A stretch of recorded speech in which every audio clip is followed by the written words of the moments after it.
네,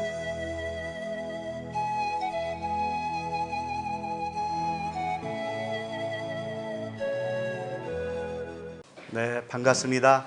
우리 서로 옆 사람과 같이 인사 나누도록 하겠습니다. 반갑습니다. 네, 기도하겠습니다. 하나님 아버지, 은혜와 사랑에 감사를 드립니다. 하계 수련회를 허락하신 아버지께 감사를 드립니다.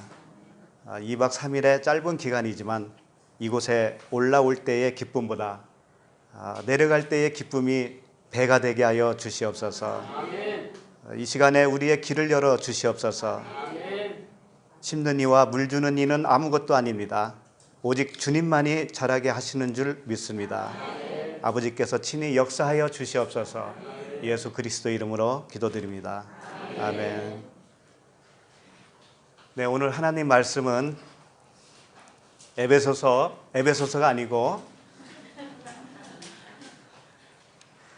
왜 에베소가 나오냐면 에베소 교회에 보내는 편지, 이게 서두에 나오거든요. 어딜까요, 거기가? 그렇죠, 요한계시록 2장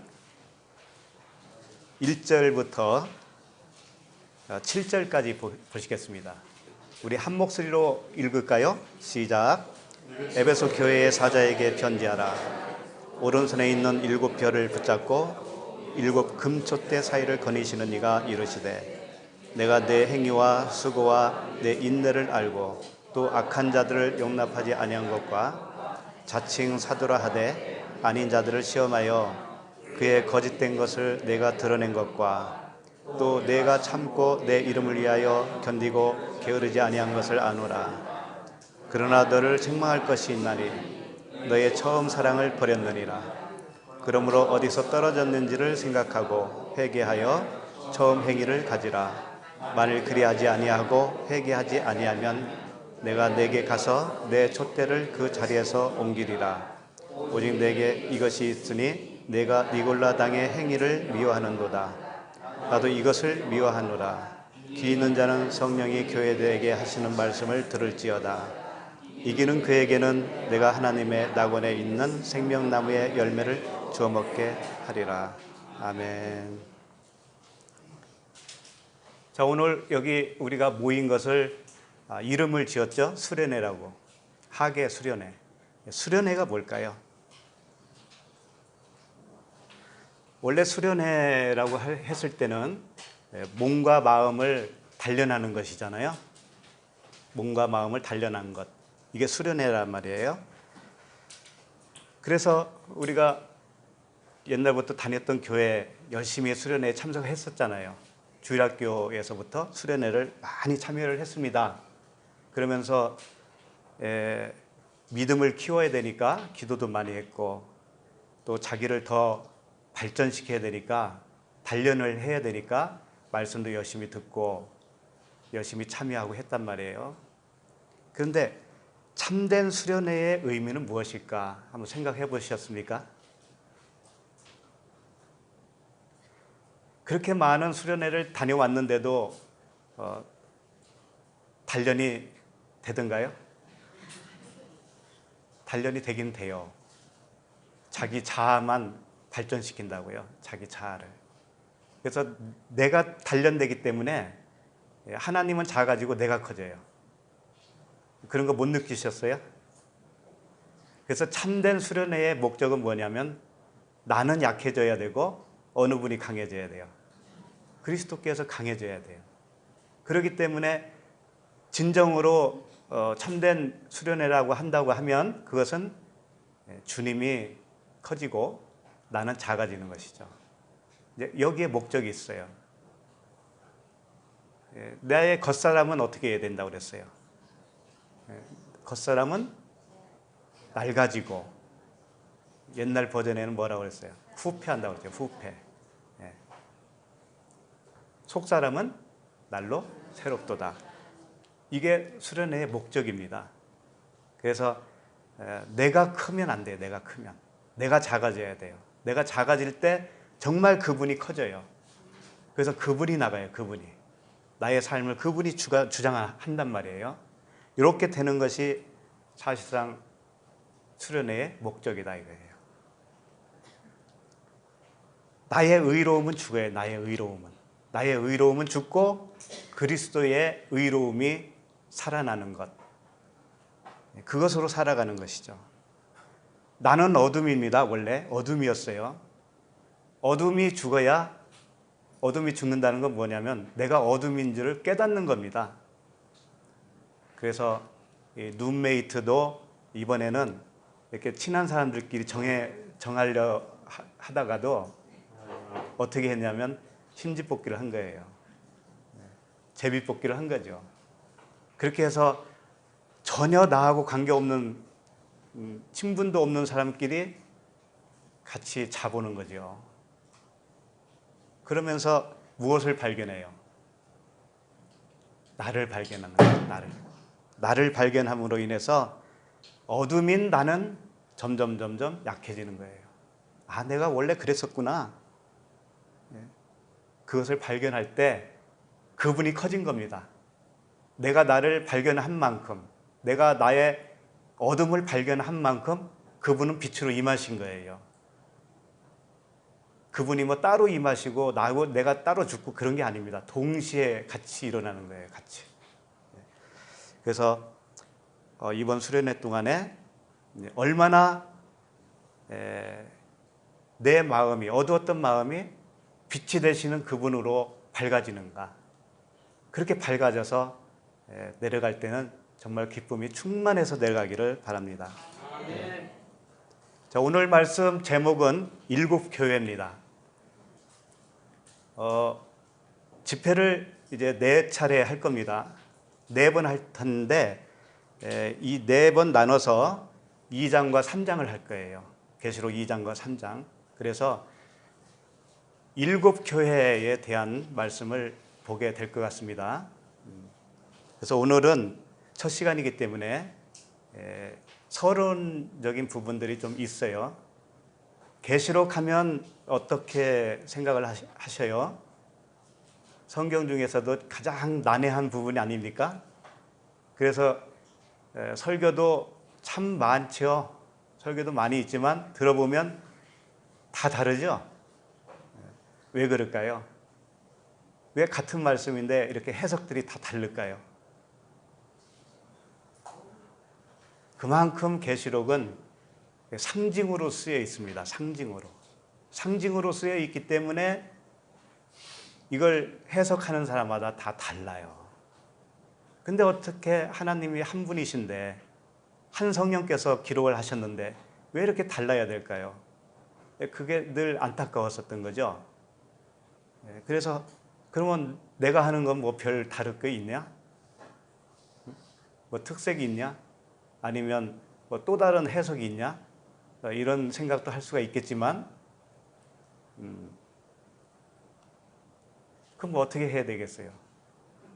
내가 이렇다면 여러분 듣는 사람도 아멘 해야죠. 내가 속이면 여러분도 속을 수밖에 없고 어쩔 수 없잖아요. 어쩔 수 없어요. 우리는 한 배를 탄 겁니다.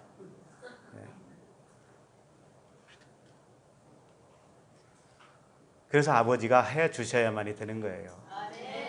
그래서 내가 죽지 않으면, 이 말씀 전하는 내가 죽지 않으면 아버지가 역사하시겠어요?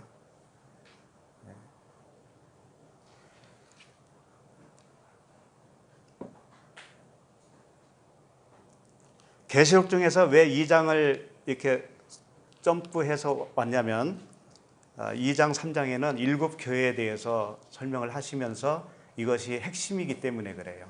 계시록의 핵심이에요. 그래서 계시록을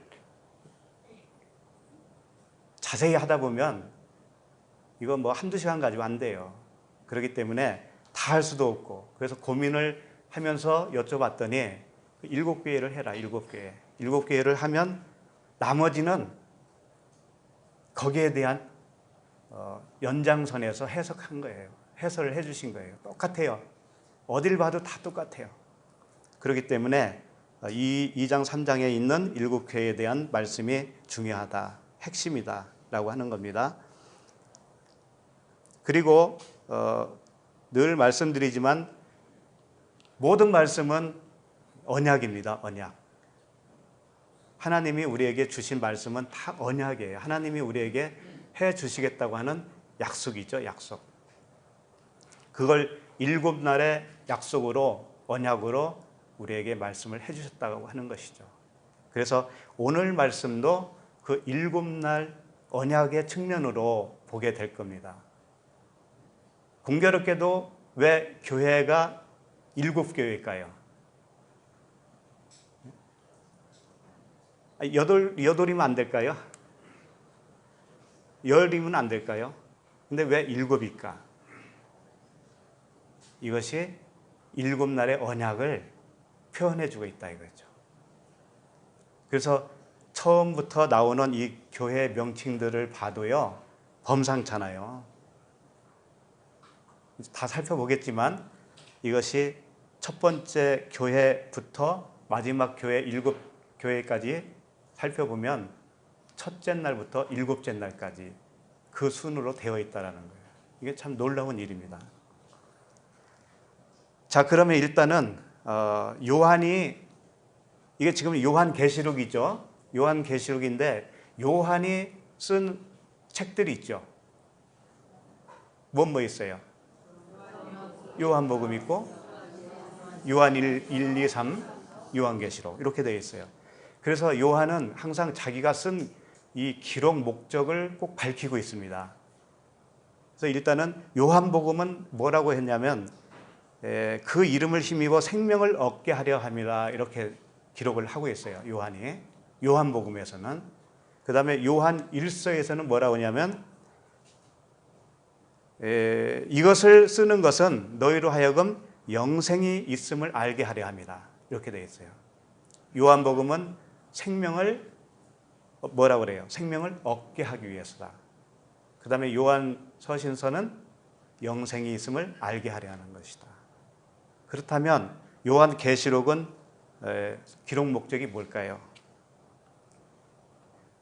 1장 3절을 좀 잠깐 보시겠어요?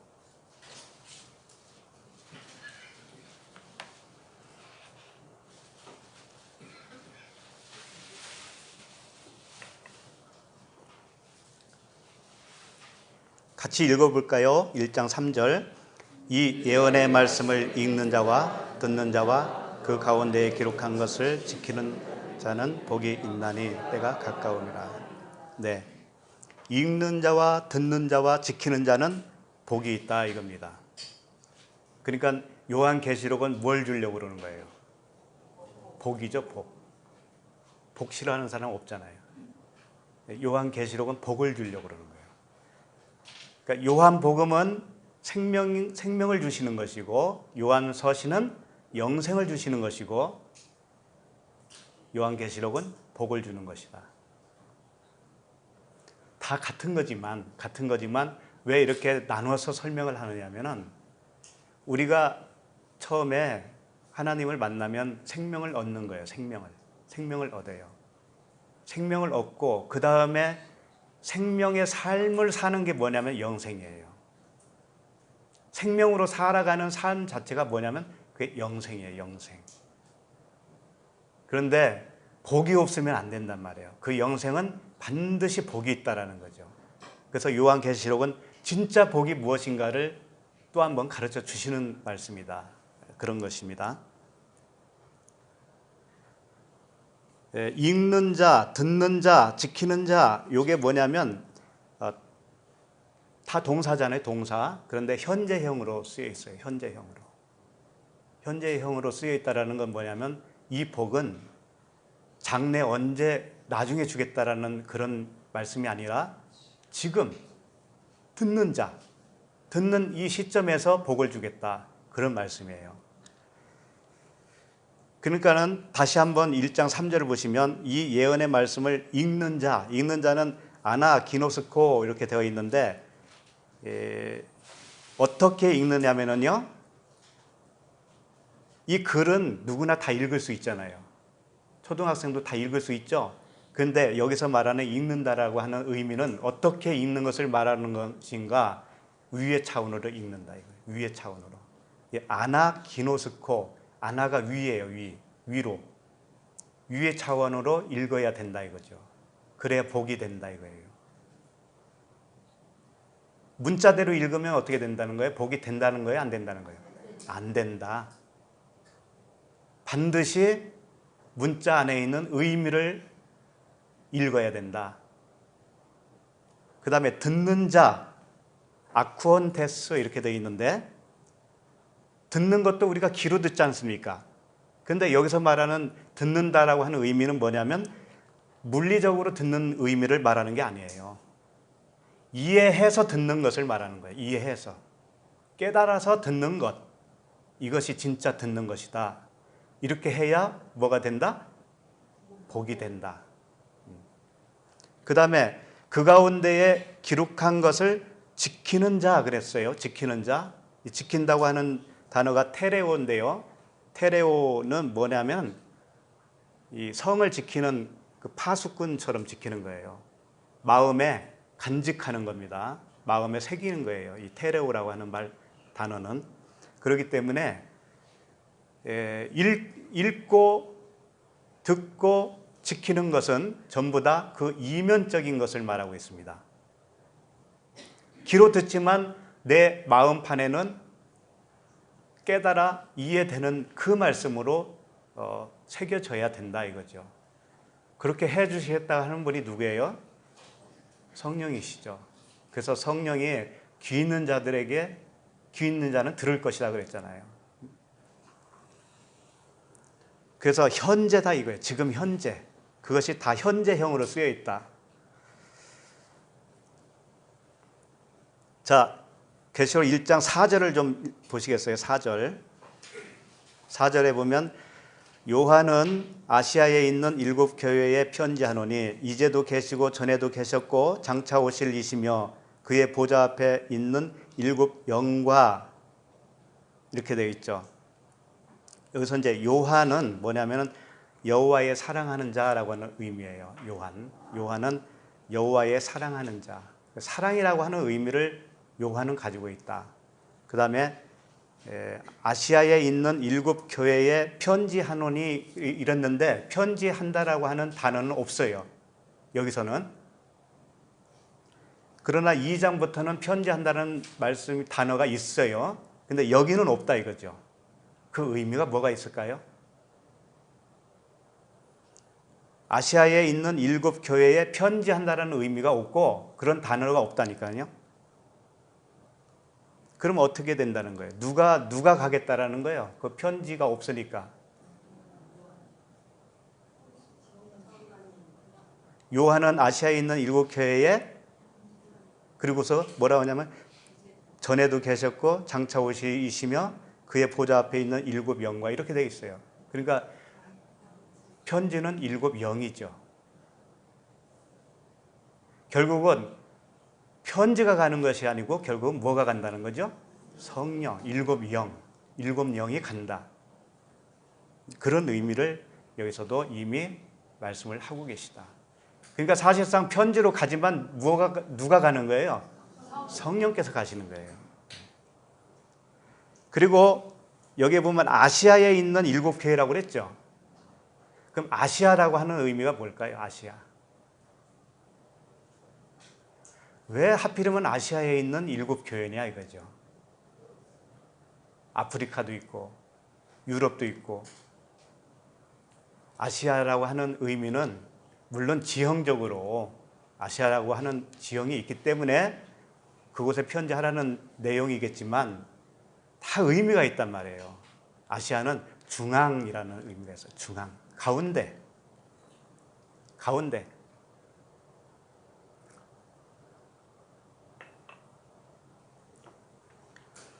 에스겔서 48장 8절에 보면 성소는 그 중앙에 있을지니 이런 말씀이 있습니다. 그리고 48장 10절에서도 그 중앙에 여호와의 성소가 있게 하고 이렇게 되어 있고요. 또 21절에 보면 성전의 성소가 그 중앙에 있으리라 이렇게 되어 있어요. 그러면 중앙이라고 하는 의미가 뭐예요? 성소. 그럼 계시록을 성령께서 그 소식을 전해주는데 아시아 교회에 보내는 거잖아요. 그럼 아시아가 뭐라고 그랬어요? 중앙. 그럼 중앙이 뭐예요? 성소죠? 성소가 어디 있습니까? 내 마음. 그러니까 결국은 이 편지는 누구에게 준 겁니까? 나에게 준 거죠. 나에게. 수신자는 나예요. 그렇다면 7 교회는 물론 그 당시에 실제로 존재하고 있던 교회가 맞지요. 지금도 그 교회의 터들이 남아있는 곳도 있잖아요. 성지순례 가시면. 그렇지만 그게 중요한 게 아니에요. 교회가 뭐예요? 교회가 나 아닙니까? 나. 그러죠? 교회가 에클레시아 아닙니까? 에클레시아. 에크는 뭐예요? 뭐뭐로부터 칼레오, 부르다 이런 말씀이죠. 그러니까 무엇으로부터 불러내는 거예요. 이게 교회예요. 애굽에서 홍해를 건너 광야로 불러냈잖아요. 그게 교회예요. 그래서 광야교회라 이렇게 말씀도 하고 있는 거죠. 결국은 우리가 어디에 있었느냐면 어둠에 있었잖아요. 영적으로 보면 애굽에 있었죠. 거기서 불내냄을 받아서 광야로 나왔단 말이에요. 이게 교회라는 거죠. 그럼 불러냄을 받지 않으면 교회라고 할 수 없죠. 그러니까 이미 광야로 나온 사람은 살아난 사람이에요? 살아나지 않은 사람이에요? 살아난 사람이에요. 살아난 사람만 이 서신서를 읽을 때 깨달을 수가 있다 이거예요. 그러니까 전혀 이게 무슨 말인지 모르겠다 이런 사람은 아직 교회가 아니에요. 부르심을 받지 못했단 말이에요. 그래서 교회는 아시아에 있는 것이고 아시아는 중앙에 있다. 중앙은 성소다. 그러면 성소가 제일 중앙인데 이제 어디로 이전을 해야 될 것 같아요? 성소에서 지성소로. 그렇죠. 지성소로 옮기기 위해서 이 서신서가 반드시 필요하다. 이 말씀이 필요하다. 이겁니다. 자, 그러면 1장 4절 읽으셨는데 5절을 좀 보시겠습니까? 5절을 보시면 또 충성된 증인으로 죽은 자들 가운데서 먼저 나시고 땅의 임금들의 머리가 되신 예수 그리스도로 말미암아 은혜와 평강이 너희에게 있기를 원하노라. 우리를 사랑하사 그의 피로 우리 죄에서 우리를 해방하시고 이렇게 되어 있는데 7 언약의 편지가 됩니다. 이 7 교회라고 하는 것은 여기서 보면은 7 영과 예수 그리스도로 오신다는 표현을 말씀을 하고 있어요. 다시 보시면 5절을 다시 보시면 임금들의 머리가 되신 먼저 나시고 땅의 임금들의 머리가 되신 예수 그리스도로 말미암아 은혜와 평강이 너에게 있기를 원하노라. 이렇게 하는 것은 뭐냐면 그 편지를 대신해서 가는 분이 누구냐면은 예수 그리스도다. 이런 의미가 되고요. 성령이시다. 이런 의미가 되는 거예요. 그래서 여기 보면은 장차 오실이라고 하는 말씀이 있어요. 장차 오실. 4절에 있죠. 4절에 보면 장차 오실 이렇게 되어 있는데 이런 단어들을 보면은 어떻게 생각해요? 예수 그리스도께서 언젠가 이 땅을 멸망시키면서 오실 때 장차 이렇게 생각을 하셔요. 이 번역하시는 분들도 아마 그 생각을 가지고 계신 것 같더라고요. 근데 이 장차라는 말씀이 엘코마이라고 하는 것인데 그냥 온다 이런 뜻이에요. 온다 이건데 현재 중간태로 쓰여 있어요. 현재 온다 이거예요. 현재. 그래서 장차 오실 이렇게 하면 안 돼요. 지금 오실 이렇게 해야 돼요. 이게 굉장히 중요합니다. 그래서 좀 여기서 손 좀 들어보라고 하고 싶어요. 뭘 물어보고 싶을 것 같아요? 장차 오실 그분을 기다리고 계시는 분 좀 손 들어보세요. 웃는 거 보니까 그건 아니신 것 같으네요. 예. 아마 그거 오늘 확실하게 할 겁니다. 이번 그 수련회 동안에. 예. 이 부분에 대해서 확신이 없는 분들이 꽤 있거든요. 확신이 없어요. 아, 이러다가 진짜 오시는 거 아니야? 계시록은 정말 읽어보면 읽어볼수록 종말이 있을 것처럼 보여요. 정말 종말이 있을 것처럼 보입니다. 그래서 깜빡 속아요. 그걸 이제 완전히 뒤집어 엎을 겁니다. 어디에 오시는 것으로? 그렇죠. 예. 그래서 7절을 보세요. 7절. 7절을 보시고도 이렇게 웃을 수도 있을지 모르겠어요. 한번 읽어보겠습니다. 자, 시작. 볼지어다 그가 구름을 타고 오시리라. 사람의 눈이 그를 보겠고 그를 찌른 자들도 볼 것이요 땅에 있는 모든 족속이 그로 말미암아 애국하리니 그러하리라. 네. 그래도 웃으실 수 있어요? 볼지어다 그가 구름을 타고 오신대요. 구름을 타고 각 사람이 보겠고 그를 보겠고 그를 찌른 자들도 볼 것이요 땅에 있는 모든 족속이 그로 말미암아 애국한다 이거죠. 이게 종말에 있을 어떤 현상 같지 않습니까? 근데 표현을 이렇게 했어요. 다 전부 다. 이 계시록뿐만이 아니고 다른 부분도 꽤 있습니다. 전부 다 하나하나 찾아볼 수는 없고 중간중간에 아마 하게 될 거예요. 여기 보면 볼지어다 그랬습니다. 이건 감탄사 이두라고 하는 단어인데 볼지어다라고 하는 건 뭐냐면 깨달아 볼지어다 이런 뜻이에요. 그냥 보는 거 아닙니다. 그러니까 지금부터 하는 말이 깨달아 보는 이야기지 눈으로 보는 그런 이야기가 아니다라는 거예요. 눈으로 보면 구름 타고 오는 것이 되는데 깨달아 보면 그 구름이 상징하는 것이 있다. 이런 말씀이에요. 그러니까 깨달아 볼지어다 그가 구름을 타고 온다 그러는데 구름은 네펠레라고 하는 단어이면서 복수형과 단수형으로 나눠져 있어요. 어느 부분에서는 복수형으로 되어 있고 어느 부분은 단수형으로 되어 있어요. 예를 들면 구약에 보면 그 노아에게 뭐라고 그랬어요? 무지개를 어디에다가 숨겨놨다고 그랬죠? 구름 속에 둔다고 그랬죠? 구름 속에. 그때는 단수예요. 단수. 노아가 보는 측면에서는 그 구름은 단수예요. 단수가 뭘까요? 진리 하나잖아요. 진리 하나. 그 구름은 진리가 되는 거예요. 진리. 진리라고 하는 구름에 뭐가 있냐면 무지개 언약이 담겨 있다. 이런 말씀이고요. 복수로 쓰여질 때는 뭐냐면 오늘 계시록은 다 복수예요. 복수. 그 의미는 뭐냐면 이 구름은 성경 66권을 의미해요.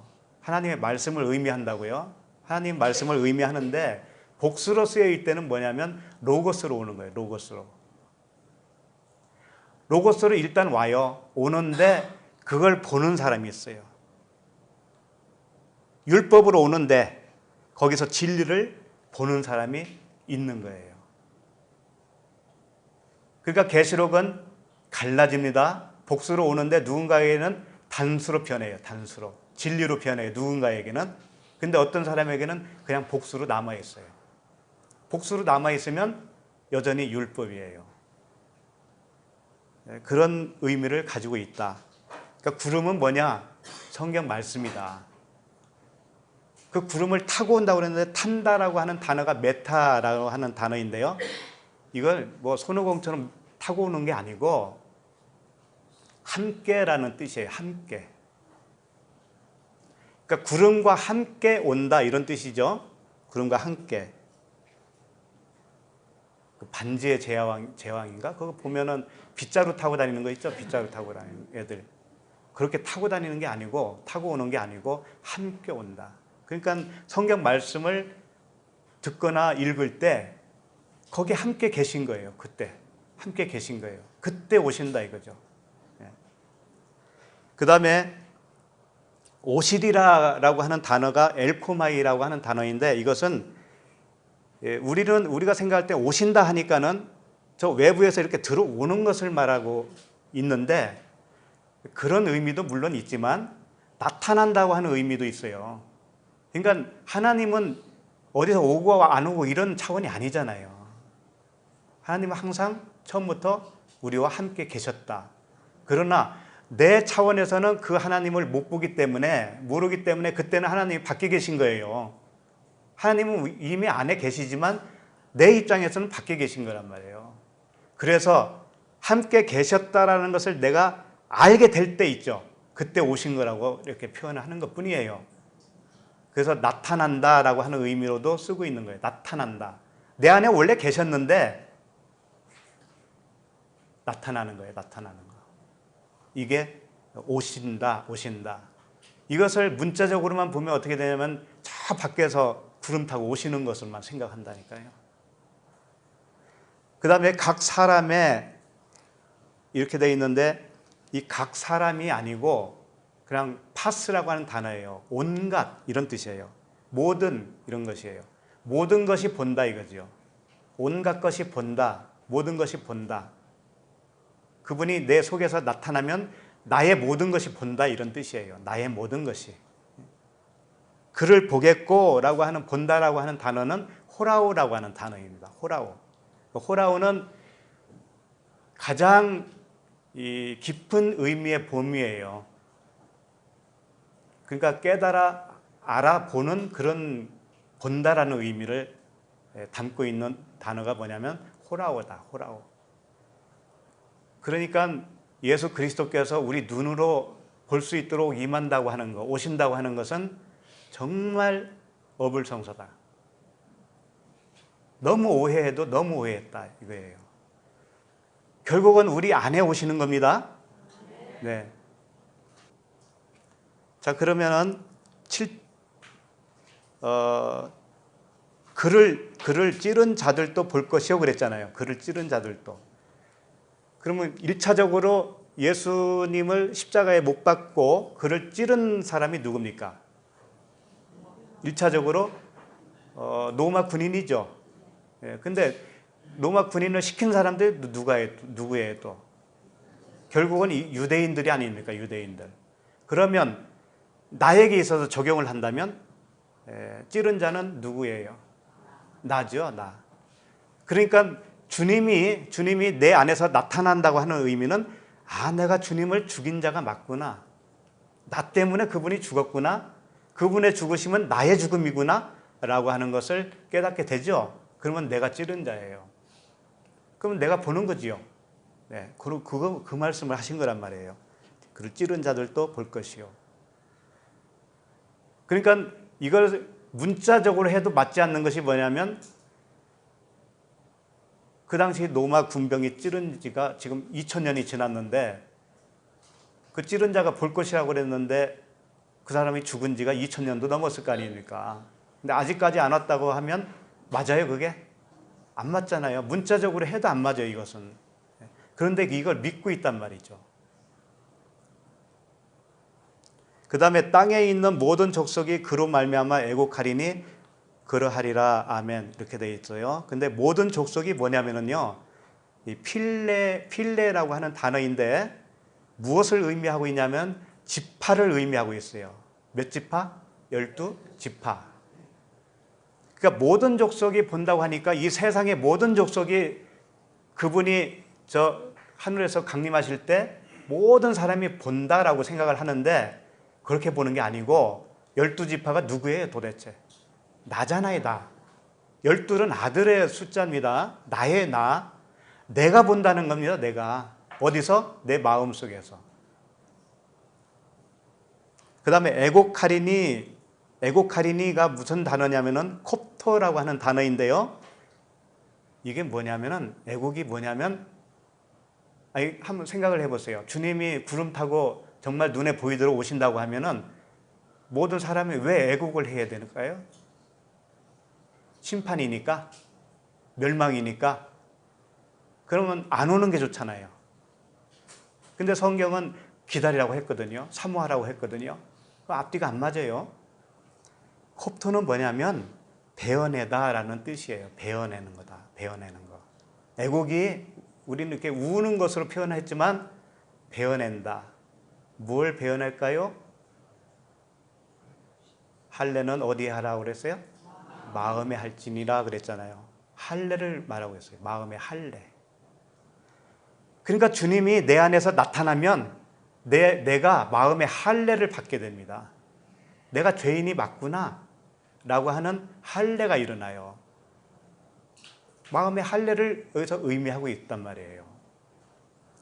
그 다음에 아멘 그랬습니다. 아멘. 아멘은 뭐냐면 아멘이 뭐예요? 동의하는 거죠. 진실입니다. 그런데 아멘은 사실은 에메트라고 하는 히브리어에서 나온 단어예요. 에메트가 뭐냐면 진리예요. 진리. 히브리어로는 진리예요. 그것을 아만이라고 하는 히브리어로 아만이라고 하는 이 축약 단어로도 써요. 아만. 이것을 이 헬라어로 음력을 하면 아멘이 돼요. 아멘. 그러니까 히브리어로는 아만인데 헬라어로는 아멘이다. 그러면 아멘이 뭐라고 그랬어요? 진리란 말이에요. 진리. 그러니까 아멘 하면 네, 그 말씀이 진리입니다. 이런 뜻이에요. 그래서 주님이 아멘 하면 두 번 할 때가 있죠. 진실로 진실로. 이게 진리다 이거죠. 왜 두 번 할까요?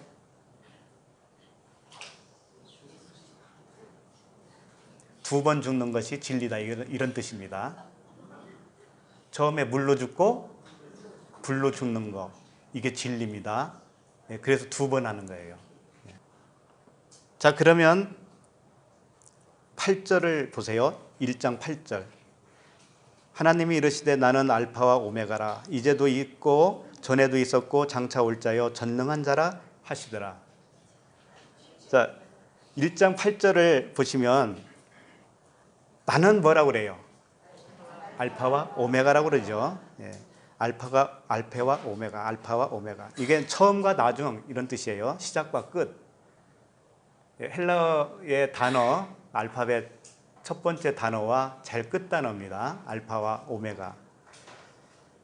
그런데 이 알파는 이 부정을 뜻하는 접두어로 사용을 해요. 다 그런 건 아니지만 왜 그러냐면은 하나님은 뭐라고 했냐면 알파와 오메가라고 그랬죠. 그러니까 처음은 뭐예요? 부정 아니다라는 거죠. 아니다. 네? 첫 번째는 아니다. 그러니까 죽어야 돼요, 살아야 돼요. 그럼 누구의 그분이? 그렇죠. 눈치가 빠르시네요. 알파는 예수를 의미하시는 거다. 오메가는 그렇죠, 그리스도죠. 여기서도 장차 올 자요 그랬는데요. 이 장차가 다 틀렸습니다. 계시록에 나오는 장차는 지금 이렇게 고치면 돼요. 지금 현재. 지금 오는 거예요. 다 현재형으로 쓰여 있어요. 그러니까는 이 알파와 오메가 여기서부터도 죽어야 산다를 말씀하고 계시다. 자, 그러면 1장 20절을 보시겠습니까? 1장 20절. 이제 2장으로 거의 다 다가가고 있습니다. 20절 같이 읽어볼까요?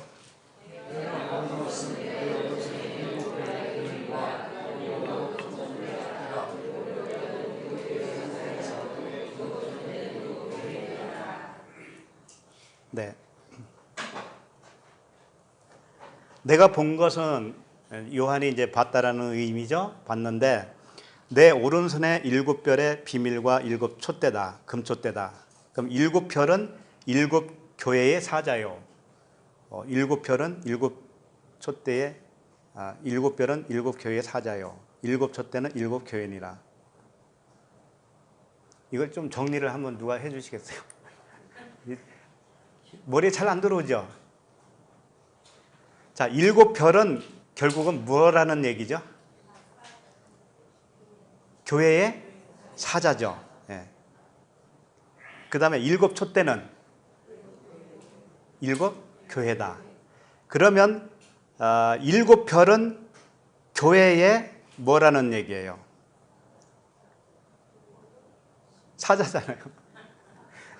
일곱 별은 일곱 교회의 사자. 자, 이걸 이제 집에 가서 잘 연습하세요. 자, 그러면 교회는 촛대라고 그랬는데, 교회는 촛대라고 그랬죠. 일곱 촛대라고 했는데, 촛대가 뭘까요? 촛대는 등잔대예요. 등잔대. 그러니까 불을 올려놓는 등잔대예요. 그럼 교회가 나라고 그랬잖아요. 그러면 내가 누구냐면 등잔대라는 거죠. 등잔대. 그럼 등잔대에 뭐가 올려져야 되죠? 불이죠. 그걸 여기서 일곱 별이라고 표현을 한 거죠. 그러니까 다시 말해서 등경이에요. 내가 촛대, 등잔대, 등대. 불을 어디다가 올려놔야 된다고 그래요? 등대 위에라고 그랬잖아요. 위에. 그렇죠? 그 등대 밑에다가 놓으면 안 된다고 그랬죠? 네. 등대 밑에다 놓으면은 내가 위고 그분이 내 아래에 있는 거잖아요. 네, 그래서 이 일곱 교회에 하시는 말씀은 결국은 어떻게 하겠다는 거냐면은 이 등잔대 위에다가 등불을 밝히겠다. 그 말씀이에요. 쉽게 말하면. 그런데 아직은 그렇게 안 됐기 때문에 이 말씀을 주신 것이죠. 그래서 일곱 언약이라고 하는 과정을 통해서 반드시 그 별, 등불이 이 등대 위에 올려놓겠다. 이게 하나님의 의지입니다. 반드시 그렇게 하겠다 이거예요. 그래서 이 별이라고 하는 것은 어떤 의미를 가지고 있느냐면은 마태복음 2장 2절에 이런 말씀이 있습니다. 유대인의 왕으로 나신 이가 어디 계시냐? 우리가 동방에서 그의 별을 보고 그에게 경배하러 왔노라. 이런 말씀이 있죠. 동방 박사들이 별을 봤지 않습니까? 그런데 유대인의 왕으로 나신 이가 어디 계시냐 하면서 그 별을 따라왔단 말이에요. 그럼 그 별은 무엇이라는 거죠? 예수 그리스도예요. 별은 예수 그리스도를 의미한다. 별은 등잔대 위에 올려놔야 할 불이다. 불, 빛이다. 이런 뜻입니다. 그래서 이미 말씀드렸지만 촛대라고 하는 것은 리크니아라고 하는 단어인데 이게 등잔대, 등경 이런 거예요. 누구든지 등불을 켜서 그릇으로 덮거나 평상 아래에 두지 아니하고 등경 위에 두나니 그랬어요. 이는 들어가는 자들로 그 빛을 보게 하려 함이라. 이 등불, 빛 이것이 다 별을 의미하는 것이다. 예수 그리스도를 의미하는 것이다. 라는 것입니다. 그러면은 일단은 이제 1장 11절을 잠깐 보시겠어요? 1장 11절. 여기 보면 이르되 내가 보는 것을 두루마리에 써서 에베소, 서모나, 버가모, 두아디라, 사데, 빌라델피아, 라오디게아 등 일곱 교회에 보내라 하시기로. 이제 여기에 일곱 교회의 이름이 나왔습니다. 그러면 이 이름의 의미를 좀 보자 이거예요. 첫 번째 에베소 이렇게 돼 있죠. 그러면 첫 번째 에베소가 나왔다라는 것은 이게 첫째 날에 속한다 이겁니다. 첫째 날. 그럼 마지막 일곱 번째는 어디예요? 라오디게아죠. 라오디게아는 일곱 번째에 해당하는 언약의 말씀이다. 이런 의미예요. 그래서 에베소는 인내라고 하는 뜻을 가지고 있어요. 인내. 첫째 날이니까 상태가 어디에 있는 상태일까요? 애굽에 있는 상태죠. 애굽에서 나 살려주세요라고 하는 부르짖을 때의 그 상태예요. 그러니까 그들이 인내하고 있어야 돼요. 인내. 그 다음에 서머나는 뭘까요? 둘째 날 서머나 몰약이라고 하는 뜻입니다. 몰약. 몰약은 예수 그리스도의 죽음을 의미하고 있어요. 그러니까 둘째 날은 반드시 세례를 의미한다고 그랬죠. 홍해를 건너는 세례, 죽는 겁니다. 죽어야 사는 거니까. 그래서 몰약이라고 하는 이름을 가지고 있다. 그 다음에 버가모, 세 번째 버가모. 버가모는 어떤 뜻을 가지고 있냐? 높여졌다 이런 뜻을 가지고 있어요. 셋째 날은 살아남입니다. 살아났다고 하는 것은 높여졌다는 뜻이죠. 근데 또 한 가지 의미를 가지고 있는데 혼인하는 곳이다, 이런 의미를 가지고 있어요. 혼인하는 곳. 높여졌는데 혼인을 하는 곳이다. 예수 그리스도와 혼인을 했기 때문에 살아나는 거 아니겠습니까? 이게 세 번째, 셋째 날. 그 다음에 네 번째 두아디라. 이 두아디라는 이제 광야의 삶이죠. 그럴 거 아닙니까? 넷째 날은 이게 희생이라고 하는 단어예요. 희생. 희생. 무엇이 희생이 되어야 되겠습니까? 예를 들면 에서와 야곱이 있죠. 여기서 누가 희생당하는 걸로 나오죠? 에서. 장자가 어떻게 되니까? 장자가 죽어야 되잖아요. 그래서 장자권이 뺏기잖아요. 그러니까 희생이에요. 그래서 광야의 삶은 뭐냐면은 내 겉사람이 이제 희생당하는 겁니다. 겉사람이 희생. 그렇게 함으로 인해서 내 속사람, 작은 자가 살아나는 거죠. 그 다음에 다섯 번째 사대. 사대는 무슨 의미를 가지고 있냐면 남은 물건 이런 뜻이에요. 다섯 번째, 다섯째 날. 다섯째 날은 어디로 건너가는 날이라고 그랬죠? 요단강. 요단강 건너갈 때는 남은 물건 있으면 돼요, 안 돼요? 안 되죠. 남은 물건을 다 버려야만이 요단강을 건널 수가 있어요. 그래서 다섯 번째 사대는 남은 물건이라고 하는 뜻을 가지고 있습니다.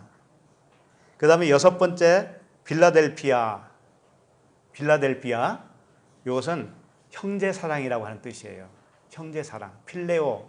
형제사랑. 여섯째 날 사람을 만들었죠. 그때 이제 사람이 되는 거예요.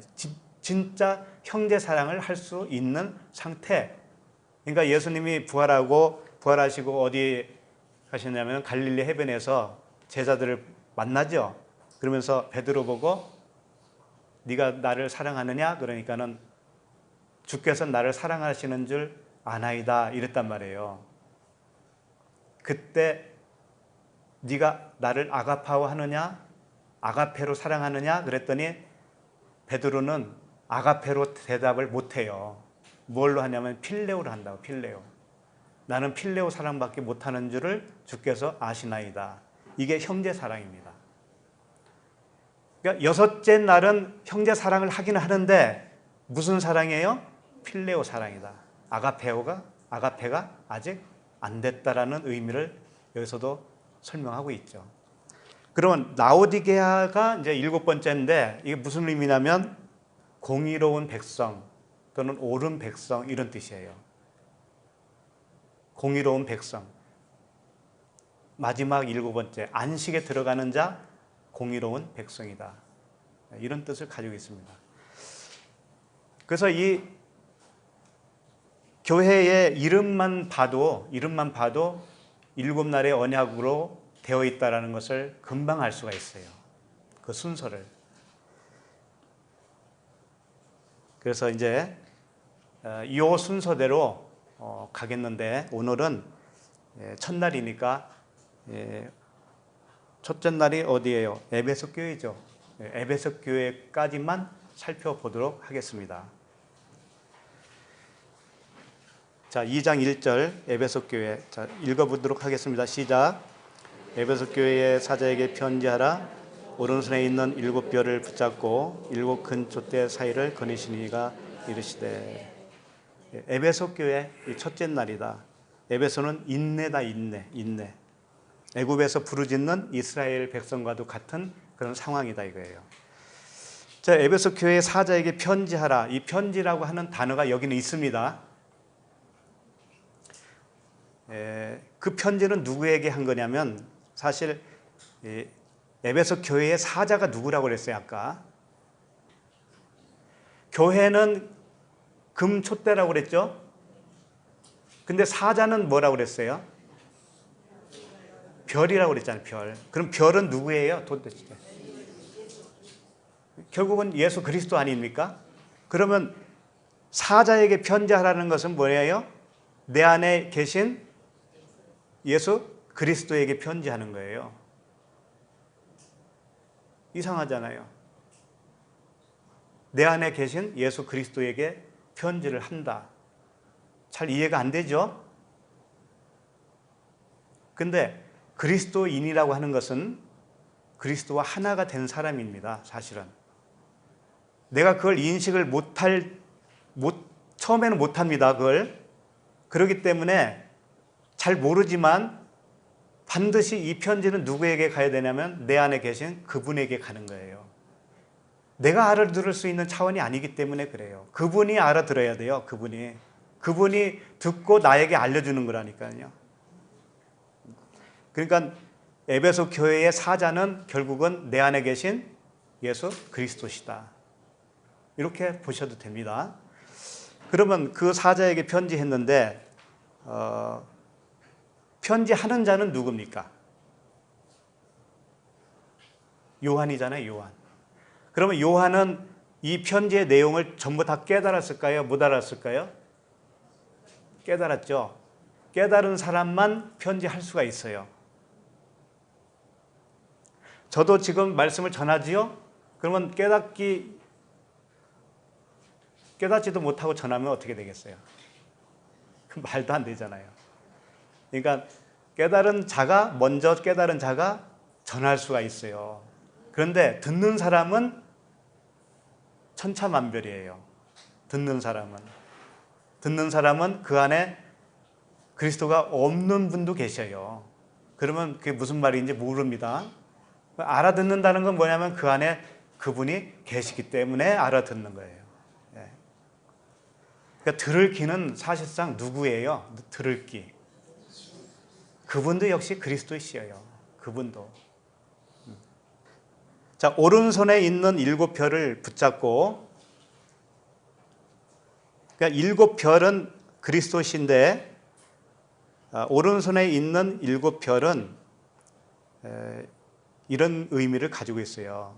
왜 오른손이라고 했느냐면 왼손으로 붙들면 어떻게 되냐면 그건 율법이 되는 거예요.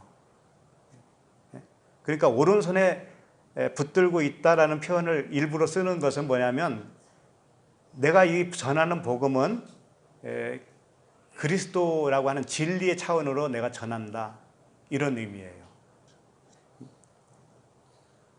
오른쪽의 것, 왼쪽에 있는 것이 아니고 오른쪽에 있는 것으로 전한다. 이런 뜻입니다. 오른손에 있는 것, 은혜와 진리. 율법이 아니고 은혜와 진리다. 이런 뜻입니다. 그 다음에 7금 촛대 사이를 거니시는 이가 이르시되 7금은 나라고 하는 촛대라고 그랬죠. 근데 촛대 사이로 거닌다는 말씀을 하고 있어요. 촛대 사이로 거닌다. 그러면 촛대 사이로 거닐면 어떻게 될까요? 내 마음이 갈라지는 거죠. 할례를 당하는 거예요. 할례를.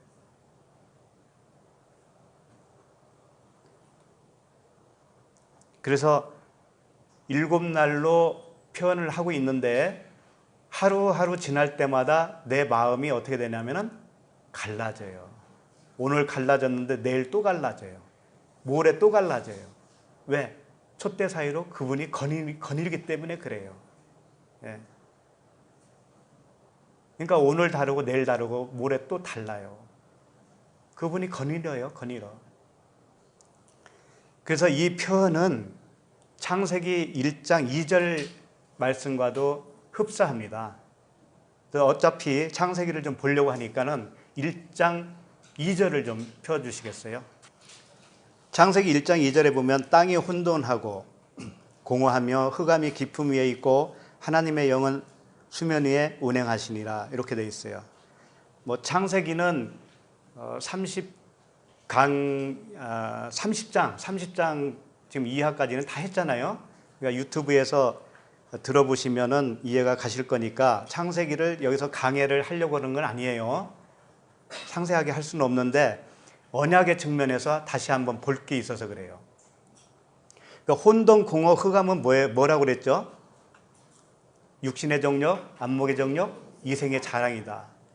이게 텅 비어 있다는 게 아닙니다. 생명이 없어서 텅 비었다라는 의미로 사용하고 있는 것이지 결국은 내 안에 나라고 하는 그 땅도 나예요, 나라고 하는 땅이 혼돈하고 공허하고 흑암이 없다라는 것은 텅 비었고 생명이 없다라는 그런 의미의 단어들이에요. 그런데 생명이 없어서 텅 빈 것이지 그 안에는 잔뜩 뭐가 들어있다니까요. 뭐가 들어있을까요? 사람의 생각으로 들어있는 거예요. 육신의 생각으로. 이것을 세 가지로 나누면은 육신의 정욕, 안목의 정욕, 이생의 자랑으로 표현을 하고 있는 거예요. 이 상태에서 죄에 대하여, 의에 대하여, 심판에 대하여 성령께서 오셔서 책망을 해주시는 겁니다. 그래서 나는 쫓겨나고 거기에 그리스도의 빛으로 채워지는 거예요. 자, 그러면 이 2절을 보면은 그렇게 되어 있잖아요. 지금 그 혼돈하고 흑암이 깊음에 있는데 하나님의 영이 수면 위에 운행하시니라 이렇게 되어 있잖아요. 요게 금촛대 사이로 거니는 그런 모습과도 같다라는 거죠. 뭔가를 만들고 계셔요. 창조를 하고 계시다고요. 그래서 창세기 1장 1절은 성경의 요약본이라고 제가 한번 말씀드린 적이 있죠. 1장 1절 한 절 속에 성경 66권이 다 들어있다. 그리고 나서 1장 1절에 대한 다시 요약본이 뭐냐면은 그 다음부터 하시는 말씀이에요. 7날의 언약으로 주어지는 그 안식까지 가는 그 말씀이 다시 1장 1절에 대한 약간 더 풀어서 말씀을 해주신 거예요. 그리고 나서 그 다음부터는 또 그 7날의 언약에 대한 말씀을 계속 풀어서 또 길게 설명하는 거예요. 그 다음부터는 이런 순으로 되어 있어요. 그래서 1장 1절을 다 알면은 그 의미를 알면은 성경을 다 아는 것과도 같은 거예요, 사실은. 그러면 추억을 더듬어서 1장 1절 말씀을 좀 보시고 계시로 계속 이어서 가도록 하겠습니다. 자, 1장 1절로 보세요. 창세기 1장 1절. 창세기 1장 1절을 보시면 여긴 다 외우죠. 자, 외워볼까요? 시작. 하나님이. 네, 그렇죠. 그런데 이 원어를 보잖아요. 원본을 보면 이 단어 나열 순서가 다릅니다. 태초는 맞아요. 태초는. 그런데 두 번째가 뭐냐면은 한글에는 하나님으로 되어 있죠. 그런데 두 번째는 창조가 들어가 있어요. 창조. 그 순을 좀 보시면 어떻게 되냐면은 이렇게 되어 있어요. 태초가 첫 번째, 그 다음에 창조가 두 번째, 그 다음에 하나님 세 번째, 그 다음에 하늘, 땅 이렇게 되어 있어요. 그럼 이게 몇 마디가 되죠? 태초에 창조, 하나님, 하늘과 땅 5마디단 말이에요. 그래서 깨달은 5마디 이렇게 말하기도 해요. 이게 무슨 의미인가를 깨달으면 깨달은 5마디다 이렇게 하죠. 물론 그것도 맞습니다. 맞는데 언약의 측면으로 보면 이게 5마디가 아니고 7마디가 돼요. 한글에는 여기서 번역이 안 됐기 때문에 나타나지 않은 단어가 몇 개가 있을까요? 2개가 더 있어요. 2개가. 그걸 살펴보려고 그래요. 원어에는 그 두 단어가 들어있어요. 그래서 그러는 거예요. 자, 어떻게 되어 있냐면 태초에 창조하셨다. 태초에 창조하셨다. 누가? 하나님이. 무엇을? 하늘이죠. 근데 하늘 가기 전에 뭐가 있냐면 에트라고 하는 단어가 있어요. 에트. 그 다음에 하늘. 그 다음에 또 에트. 그 다음에 땅. 이렇게 되어 있어요. 그래서 7마디가 되는 거예요. 그러면 에트가 뭐냐 이거예요. 에트가. 에트는 번역을 안 합니다. 번역이 안 돼 있어요. 그러면 어떤 의미를 가지고 있냐면 그냥 접속사예요. 접속사인데 1과 1을 더하면 몇이 되죠? 2가 되죠. 그런데 그 1과 1에 무엇가 접속사가 있어야 돼요? 더하기죠. 더하기가 뭘까요? 십자가잖아요. 십자가. 에트는 뭐냐면 십자가예요. 십자가. 왜 십자가냐를 알려드리겠습니다. 이게 에트는 이제 목적어를 가지고 있어요. 목적어를 지지해주는 목적격이에요. 말하자면. 그러니까 앞에 나올 어떤 단어를 지지해주는 거예요. 더 강하게 지지해주는 거예요. 예를 들어서 이 에트 다음에 하늘이 나오잖아요. 그럼 하늘을 지지해주는 단어가 되는 거예요. 근데 굳이 여기서 번역을 안 해도 그냥 뜻은 통합니다. 근데 왜 히브리어에 이런 에트를 거기다 집어넣느냐 이거죠. 이게 십자가이기 때문에 그래요.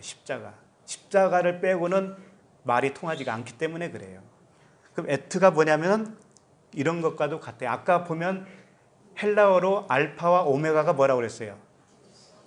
알파로는 죽고 오메가로는 살아난다는 그런 의미잖아요.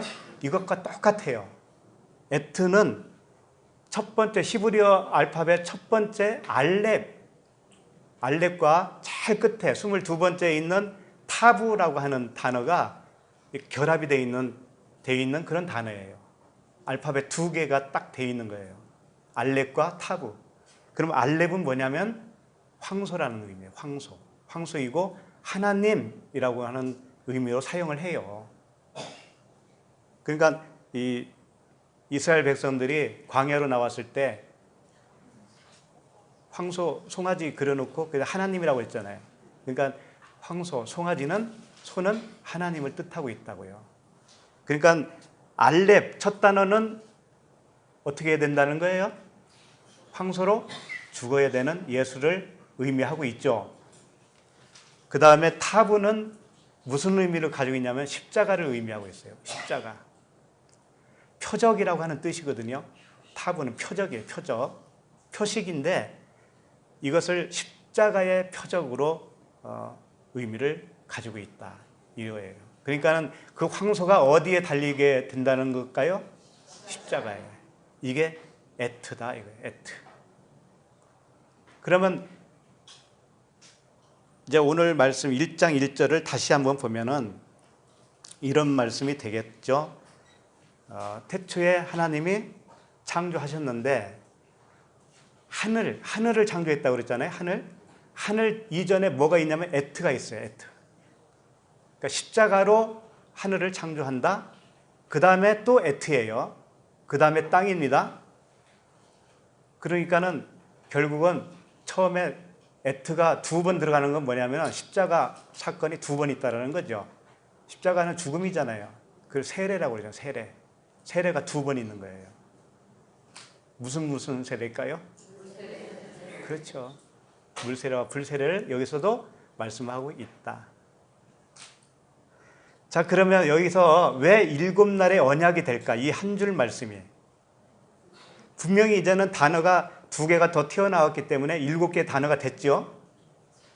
그런데 이 1장 1절은 하나님이 선포하는 말씀이에요. 하나님 입장에서 말씀을 하시는 겁니다.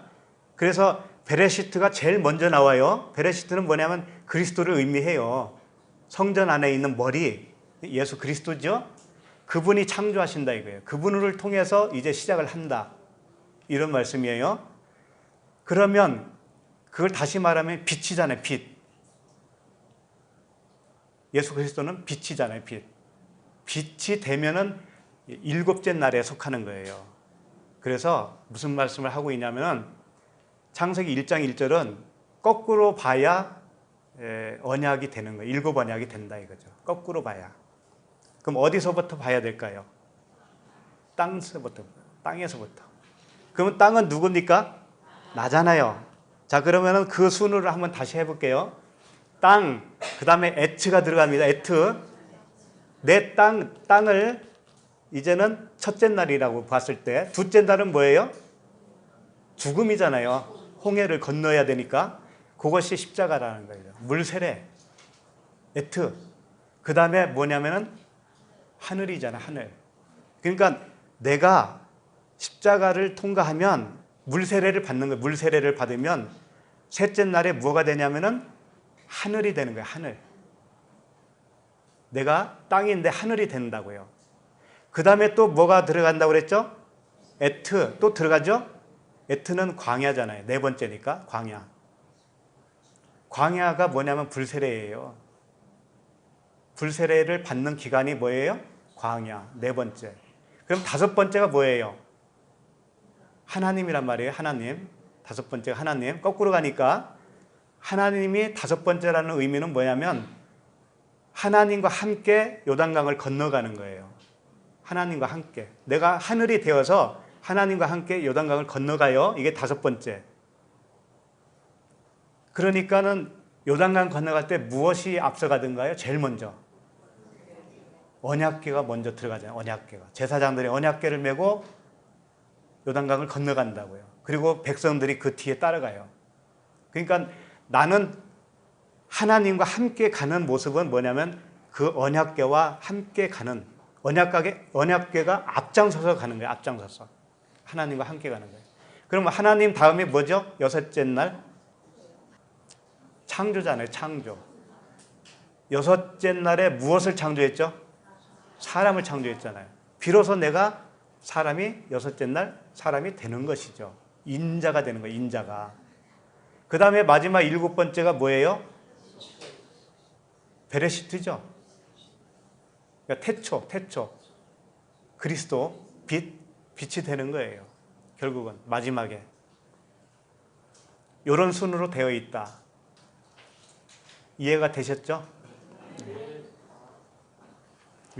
그러기 때문에 창세기 1장 1절 한 절은 완벽한 일곱 날의 언약을 선포하는 대표 말씀이다 라고 하는 겁니다.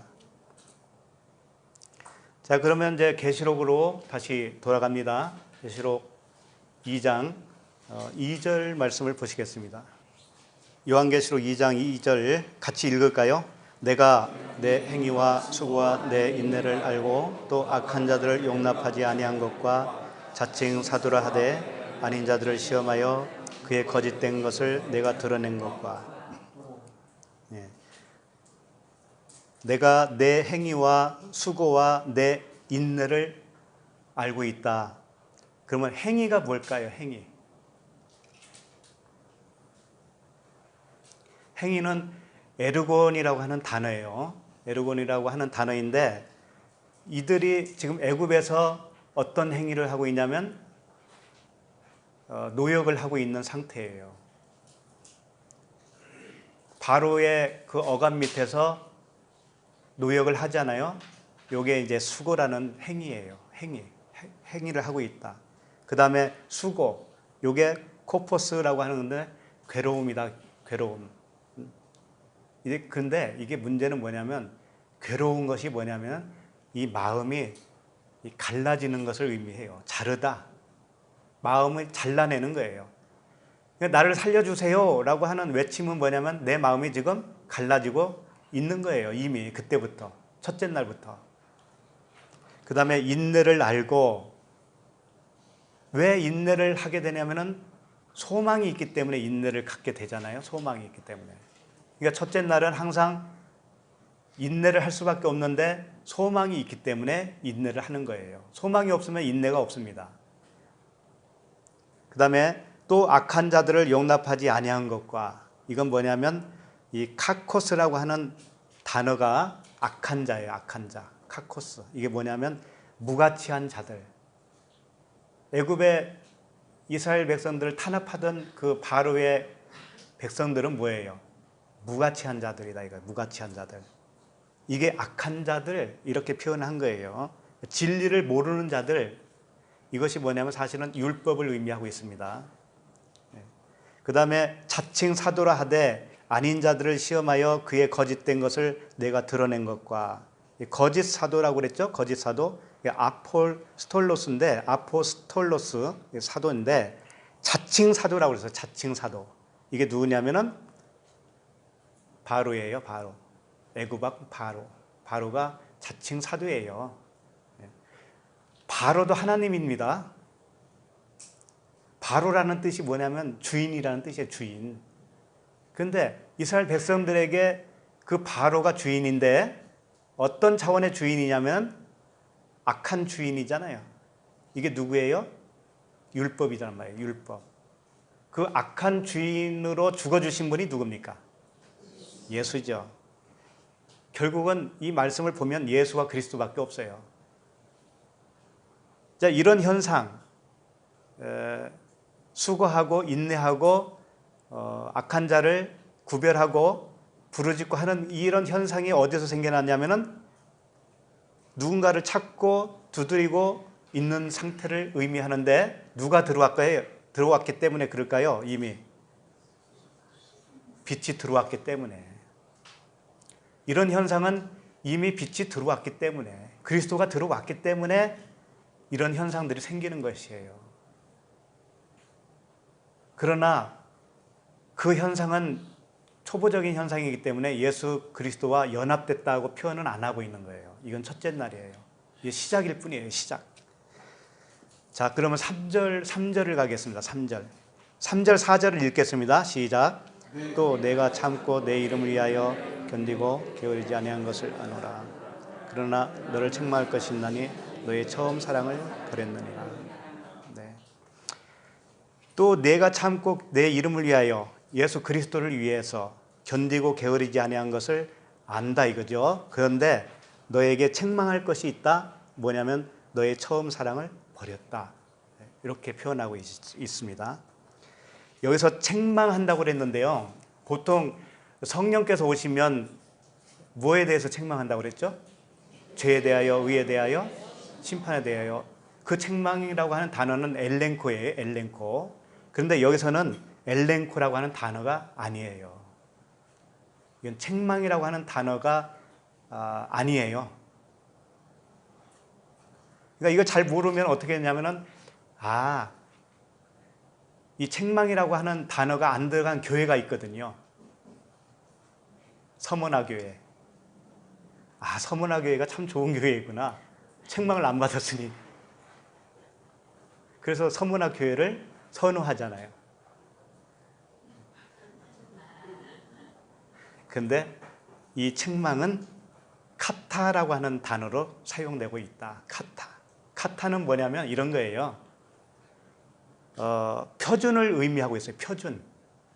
어떤 기준을 의미하고 있어요. 어떤 방식을 의미하고 있습니다. 그러니까는 뭐냐면은 예를 들면 결례를 따라 할 때 이 따라가 카타예요. 결례를 따라. 그러니까 율법의 어떤 기준에 따라 할 때 이 따라 한다는 이 말씀이 카타예요. 카타. 그러니까 책망이라고 하면 안 되죠. 이것은. 어떤 기준에 의하면 이런 뜻이죠. 내가 너에게 말하는데, 내가 너에게 뭔가를 말할 게 있는데 어떤 기준이 있다 이거지요. 어떤 기준에 의해서 내가 말을 한다 이런 뜻입니다. 그러니까 이런 의미예요. 율법의 방식대로 내가 말을 한다라든지 진리의 방식, 진리의 기준에 의해서 내가 말을 한다 이런 뜻을 가지고 있다 이거죠. 그러니까 이런 거죠. 책망이라기보다는 주님이 어떤 식으로 말씀을 하고 있냐면은 내가 진리의 차원으로 너에게 말을 해보니 너는 지금 처음 사랑을 버린 것이 맞구나. 이렇게 되는 거죠. 주님이 가지고 있는 진리의 그 기준이 있습니다. 기준. 그 기준에 따라서 너를 보니까 너는 지금 처음 사랑을 버렸구나. 이런 뜻이란 말이에요. 그래서 계속 책망이라고 하는 단어가 나와도 이렇게 알아들으시면 되겠습니다. 그런데 진짜 엘렌코라고 하는 책망을 쓸 때가 딱 한 번 나와요. 그게 7번째 가서 그 단어가 나오는 거예요. 그 단어는 왜 7번째 가서야 썼을까요? 성령이 오면 책망한다고 그랬죠. 성령이 내 안에 내주하였을 때 책망이 있는 것이다 이거예요. 진짜 책망은. 그러면 그 이전의 책망은 뭐예요? 책망이라기보다는 기준을 제시해 주는 거예요. 기준을 제시해 주면서 너 이 기준에 미달이지 요걸 계속 보여주시는 거예요. 그러다가 7번째 가서 정말 내 안에 오셔서 그분이 오셨을 때 그때 진짜 책망을 해주는 거예요.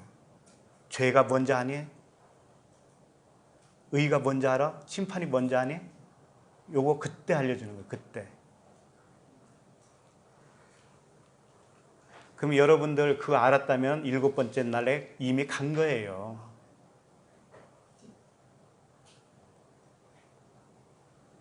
나는 언제 7번째 날까지 가지? 이런 생각 할 필요 없어요. 이미 갔어도 계속 말씀을 돌아봐야 돼요.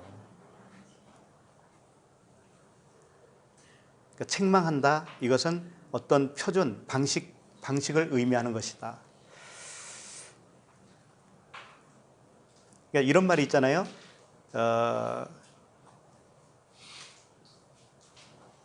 그 사도 바울이 이렇게 했어요. 내가 사람의 말하는 대로 말하노니 이런 표현을 쓴 적이 있어요.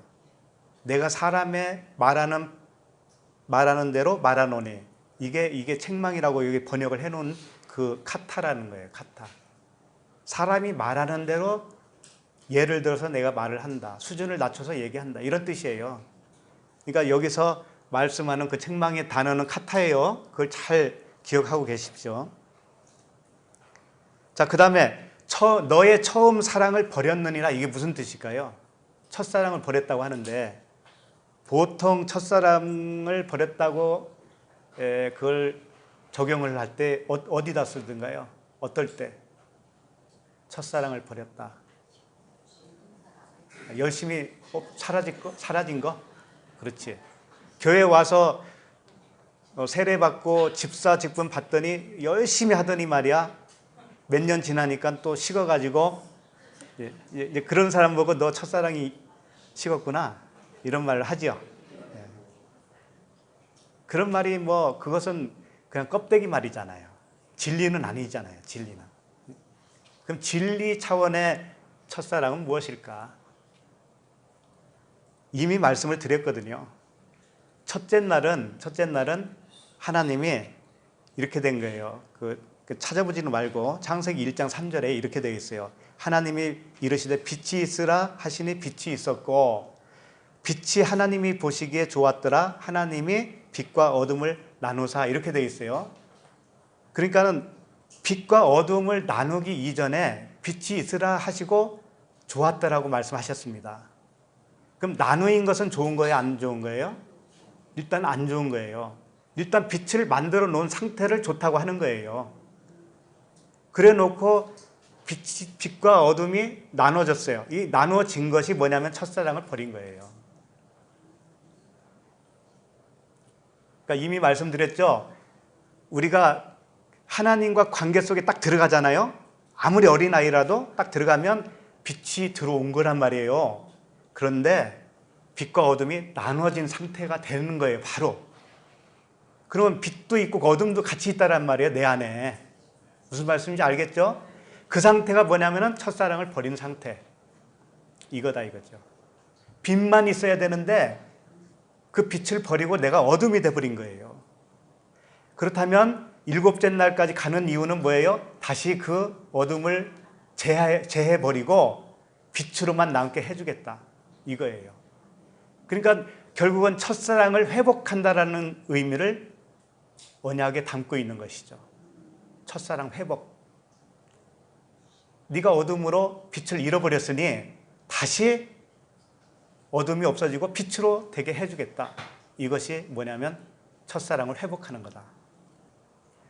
자, 그러면 5절을 읽겠습니다. 시작.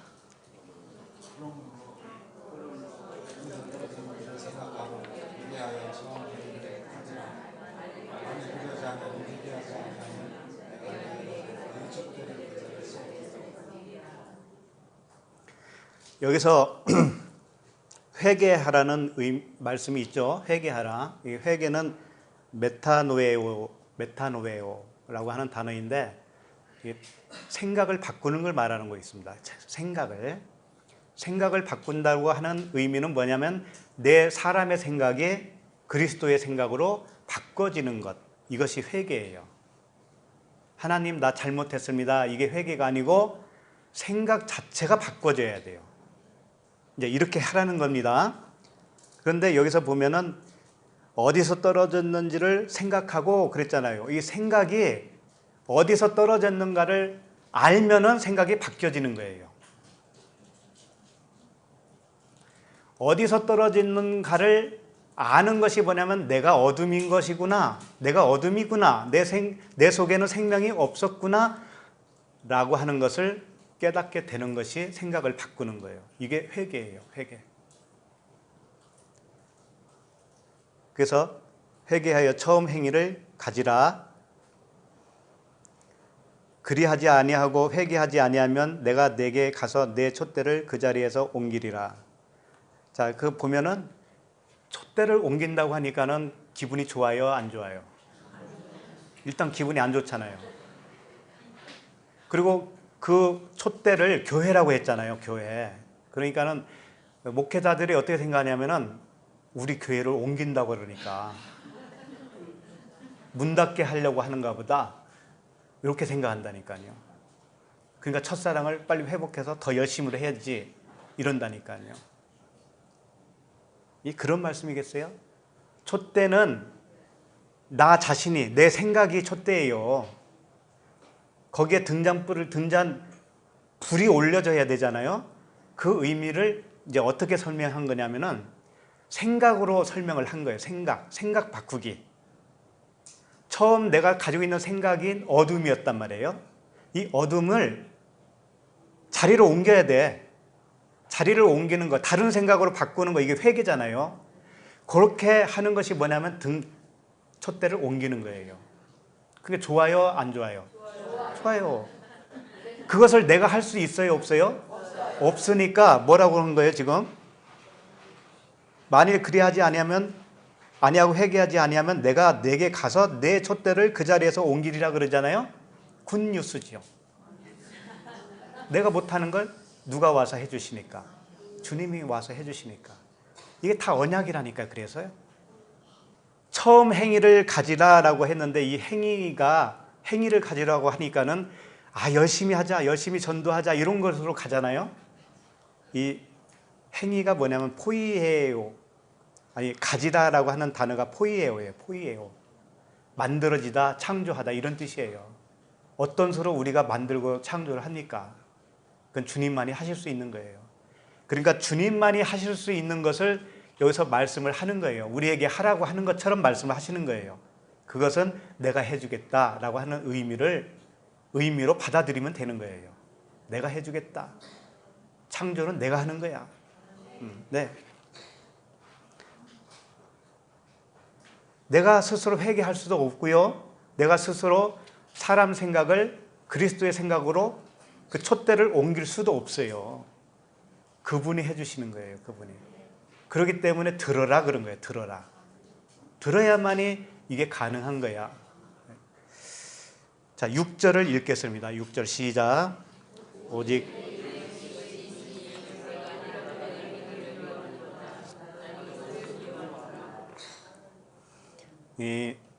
내게 이것이 있으니 내가 니골라당의 행위를 미워하는도다. 나도 이것을 미워하노라.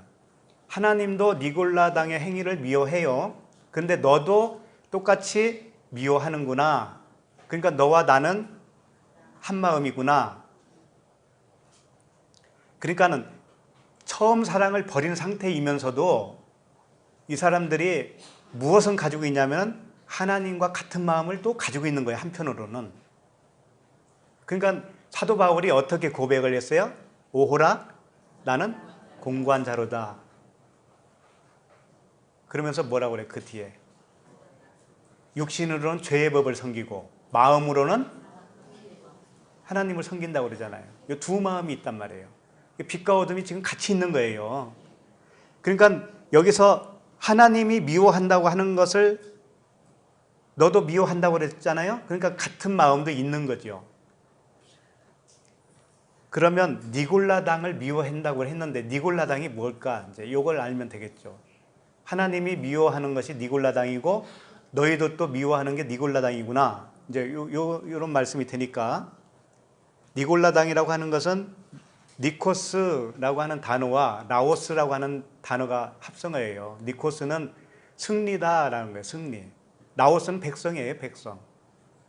그러니까는 승리하는 백성이죠. 그런데 이걸 합성어를 하면 그렇게 간단하게 설명되어지는 것처럼 보이지만은 승리를 뽐내는 백성 이렇게 돼요. 승리를 뽐내는 백성. 그러니까 승리가 그 백성 위에 있는 겁니다.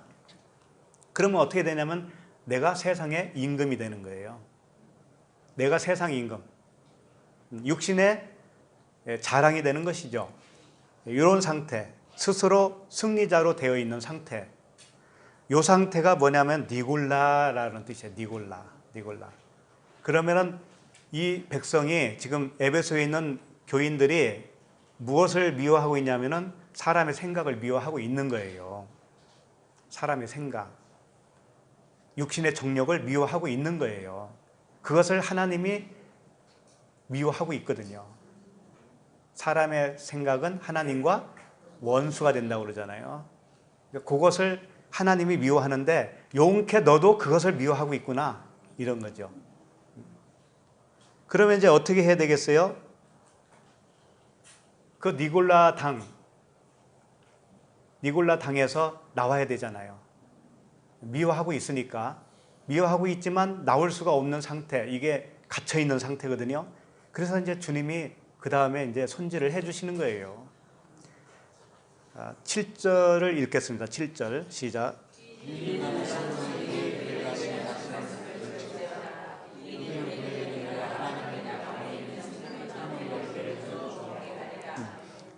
여기서 이제 귀 있는 자는 성령이 교회들에게 하시는 말씀을 들을지어다 그랬습니다. 이 귀가 뭐냐면 우스라고 하는 단어인데, 귀는 뭐 똑같은 이 육체에 달려있는 귀도 우스라고 하고 똑같아요. 그런데 그 육체의 귀를 말하는 건 아닐 거 아닙니까? 사도행전 7장 51절에 이런 말씀을 기록하고 있어요. 뭐라고 하냐면은 목이 곧고 마음과 귀의 할례를 받지 못한 사람들아, 너희도 너희 조상과 같이 항상 성령을 거스르는 도다, 이런 말씀이 있어요. 목이 곧고 마음과 귀의 할례를 받지 못한 너희들 성령을 거스르는 자다, 이렇게 기록했단 말이에요. 그러면 마음과 귀의 할례를 한다고 하니까는 이 귀는 아닐 거 아닙니까? 그렇죠? 그러니까 귀가 있다라고 하는 건 뭐냐면 마음의 할례를 하면 귀가 달리는 거예요. 하나님이 우리의 마음을 할례를 시켜주잖아요. 그러면 귀가 생겨요. 네. 그러니까 마음의 할례가 곧 귀다, 이거예요. 귀. 들을 귀. 자, 그 다음에 이기는 그에게는 내가 하나님의 낙원에 있는 생명나무의 열매를 주어 먹게 하리라, 이렇게 되어 있는데, 이긴다라고 하는 단어는 니카오라고 하는 단어인데 정복한다, 뭐 승리한다, 이런 뜻이에요. 그러면 어떻게 하는 게 이기는 걸까요? 이기는 자에게는 생명나무의 열매를 주워 먹게 한다, 이거죠. 어떻게 하는 게 이기는 걸까요? 그렇지. 니골라당을 미워하는 것, 니골라당에서 탈출하는 것, 그 다음에 금촛대가 그 자리에서 옮겨지는 것, 그 다음에 회개하는 것, 이런 것들이 다 뭐냐면 이기는 것이에요. 육신의 정욕, 안목의 정욕, 이생의 자랑이 박살나고 길이요 진리요 생명이 이신 예수 그리스도와 하나가 되어지는 것, 이것이 이기는 것이다. 그럼 내가 할 수 있어요, 없어요? 없어요. 내가 할 수 있는 건 없어요. 그런데 여기 보면 이기는 그에게 내가 하나님의 낙원에 있는 생명나무의 열매를 주워 먹게 한다고 그랬죠. 열매라고 하는 단어는 없어요. 여기다 왜 열매를 넣어놨는지 모르겠어요. 하와하고 똑같아. 하와가 중앙에 있는 나무, 에덴 동산 중앙에 있는 나무를 딱 봤을 때 그 나무는 생명나무였어요.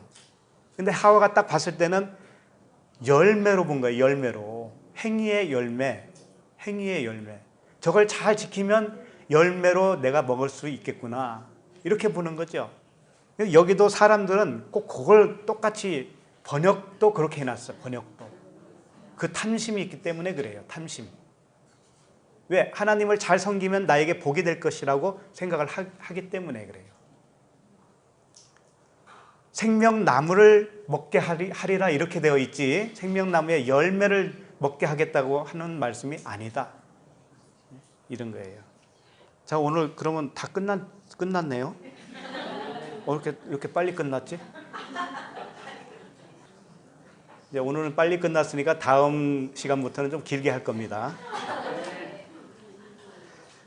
그래서 결론은 에베소 교회는 첫째 날의 상태를 보여주고 있다. 첫사랑을 버렸다라고 하는 것은 빛과 어둠이 나눠진 상태다. 이제 여기서 출발하는 겁니다. 생명나무를 먹게 해주겠다고 하는 뜻은 예수 그리스도 생명 자체를 주시겠다 이런 뜻이에요. 예수 그리스도에게 가지고 있는 어떤 것을 주기 위한 것이 아니고 그분 자신을 주겠다. 그런 의미예요. 그래서 우리의 그 귀가 활짝 열려서 예수 그리스도라고 하는 그 나무를, 생명나무를 통째로 먹는 그런 은혜를 받기를 원합니다. 자, 우리 찬양 한 장 할까요? 아까 부른 찬양에서 은혜롭게 불렀던 찬양이 뭐죠? 날 구원하신 주 감사? 그거 찬양 한 번 더 하죠, 그러면. 예. 날 구원하신 주 감사. 예.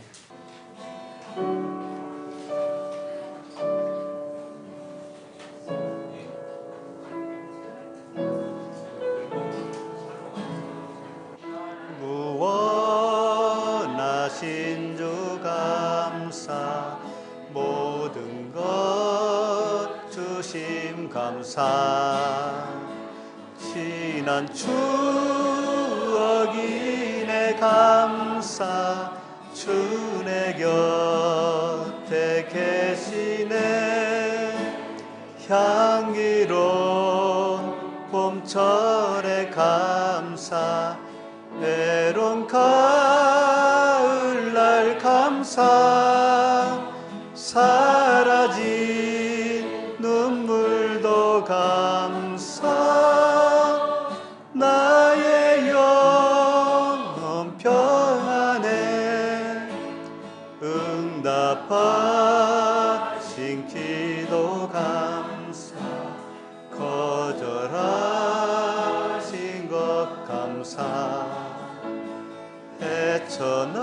헤쳐나온 풍랑 감사, 모든 것 채우시네, 아픔과 기쁨도 감사, 절망 중위로 감사, 증량 못할 은혜 감사, 그 신사랑 감사해, 길가에 장미꽃 감사, 장미가시도 감사,